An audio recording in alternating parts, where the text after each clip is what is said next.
Hey guys, and welcome to today's video. I'm filming this vlog style because I broke my tripod on the move to New York City, so vlogs it is. I also kind of think vlogs are funner and I just like them better. But recently I had this whole epiphany about the importance of fiber in your diet. So that is what I'm going to talk about in this video. But I'm going to set you down. We're just going to have a little talk. These going to be distracting, possibly, but I'm gonna leave them on. They make me feel smarter, and I'm being a teacher right now. So in all honesty, I filmed this video on a different day, and I was editing the footage today, and it made me want to die, so I'm refilming it. So I'm just gonna start from the beginning. Basically, I was listening to a podcast by Lauren, or The Skinny Confidential. I love her stuff. I'll link it down below. And she was interviewing Tanya Zuckerbrot. Actually created the F Factor diet, which is based around the importance of fiber.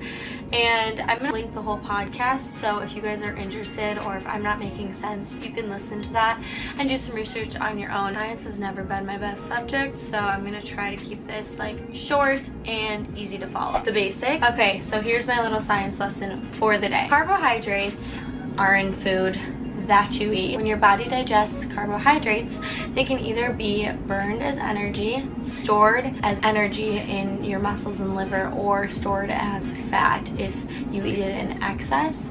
And fiber is a type of carbohydrate that is indigestible by the body, therefore it cannot be stored. It just moves through your system. If you're like counting macros or something, you can actually subtract the fiber from your total carbohydrate amount because there's no reason to count it. That's also why it is 0 calories. But at the same time, it still keeps you full like a carb. That's pretty cool. I thought it was pretty cool. It does a bunch of other good things, so we probably should start eating it more. So that's just kind of an overview on what fiber actually is when you're looking at it in terms of food. There are a ton of benefits when you add it to your diet, and it can actually play a huge role in weight loss or controlling your weight and hunger if that is an issue for you. It's recommended for women to get between 25 and 35 grams a day, and most Americans like half or less than half that. So definitely something to make a conscious effort to incorporate it more. Here's why. 1, it makes you feel fuller longer in addition to adding bulk to your meals without adding calories. 2, fiber acts like a sponge, so when it is passing through your body, before it does, it actually soaks up calories in other foods, as well as toxins, LDL, or the bad cholesterol, as well as fat. Not saying that you eat fiber in your meal, it soaks up everything that you just ate. It soaks up a very small percentage, but if you're eating it in every meal, that can produce results over time. In that respect, it is lowering your bad cholesterol. LDL cholesterol is linked to weight gain. Number 3, it slows the rate that sugar is absorbed in the bloodstream. So typically when you're eating, you'll have like high peaks and then crashes. Probably heard of that before. Fiber in your meals, it can actually slow the rate, providing you with sustainable energy. It can increase your mood and your sleep levels, which also help reduce LDL cholesterol, which in turn helps you lose weight. My last point, I forgot which number I was on. I know I forgot my point. Oh yeah, it keeps you regular. I don't really like to talk about this subject. If you know me outside of YouTube, then you really understand, because I don't do that. But it does, it really does go in, and yeah, you know what I'm saying. So that's always good for the stomach and the weight loss as well.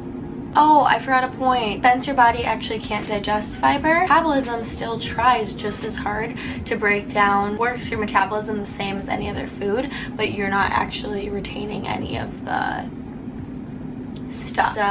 A metabolism booster, which is always great. Finally, I did want to mention that in this podcast, they mentioned these crackers. They're called Gigi's Scandinavian Crisp brand.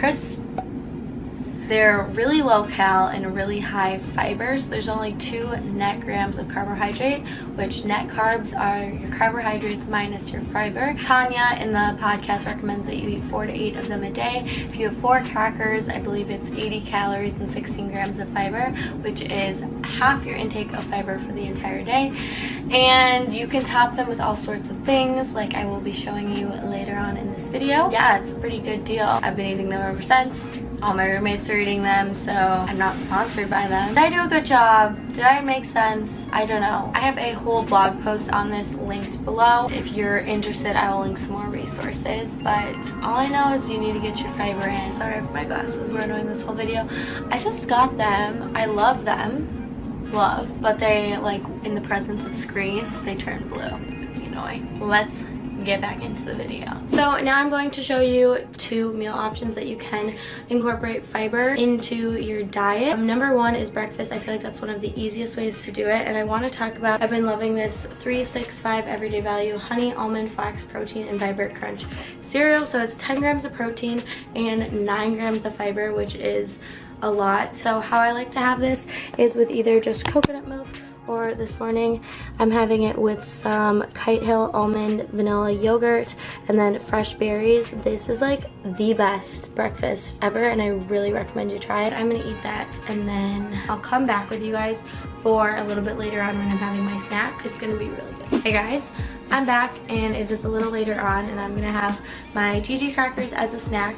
So I did go ahead and make 3 different varieties, so that way whatever you're craving, I'm sure one of these will work for you. Are just the plain Scandinavian crisp bread with oat bran, and they are 4 grams of fiber, 20 calories, and 2 grams of net carbs. And net carbs are the total carbs minus the fiber, like I was talking about. So it's all of the carbs that can be stored as fat. On right here, I just put some smashed avocado. I topped it with some fresh tomato, everything but the bagel seasoning by Trader Joe's. So just like you'd have avocado toast, you can totally do the same thing with these crackers. This one is for peanut butter toast lovers. I just have some all natural, organic, unsweetened, unsalted peanut butter with banana slices, chia seed, and then I put a little bit of maple syrup on top. You could also do honey. This one is vegan cream cheese, and then I made like a chia seed, blueberry, refined sugar-free jam. These are my 3 options. If you guys would like to see, definitely follow my Instagram and blog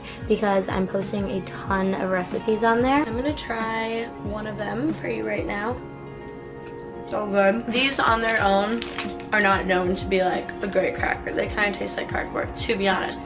But it's all in the toppings. I'm gonna finish these snacks up and I'm gonna go to yoga. So that is going to conclude this video, guys. I hope you enjoyed all these fiber tips. Again, let me know if you kind of like these like topic oriented videos. I think they're kind of fun and you get to learn something, kind of like one new thing to focus on. Follow my regular Instagram and my new food Instagram. Also follow my blog if you want. I'm posting recipes. This one will definitely be on there. Last thing, I'm not a dietitian and I'm not a nutritionist. It's stuff that I'm trying to implement in my life. Okay, I love you so much, and I'll see you guys in my next video.